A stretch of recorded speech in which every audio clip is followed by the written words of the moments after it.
នេះគឺជាយន្តហោះលឿនបំផុតនៅលើពិភពលោកធ្លាប់រត់លឿនជាងមីស៊ីលបានធ្វើឲ្យអ្នកបើកអាម៉ាស់មុខយ៉ាងខ្លាំងកាលពីឆ្នាំ1982យន្តហោះ SR-71 Blackbird បានហោះហើរពីលើប្រទេសលីបង់ក្នុងបេសកកម្មស៊ើបការសម្ងាត់កំពូលមួយប៉ុន្តែភ្លាមៗនោះប្រព័ន្ធព្រមានរបស់វាបានបំភ្លឺឡើង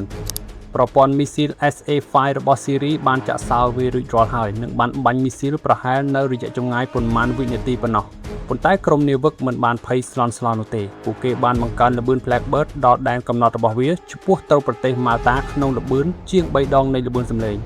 ប៉ុន្តែបន្ទាប់មកគ្រោះមហន្តរាយមួយបានកាត់ឡើងការព្រមានអំពីសម្ពាធប្រេងបានលេចឡើងនៅលើម៉ាស៊ីនមួយពួកគេគ្មានជំរឿនអ្វីក្រៅពីធ្វើដំណើរត្រង់ទៅកាន់ប្រទេសអង់គ្លេសនិងឆ្លងកាត់ដែនអាកាសរបស់បារាំងដោយគ្មានការអនុញ្ញាតហើយពេលនោះពួកគេគិតថាបាននៅក្នុងទីសុវត្ថិភាពហើយ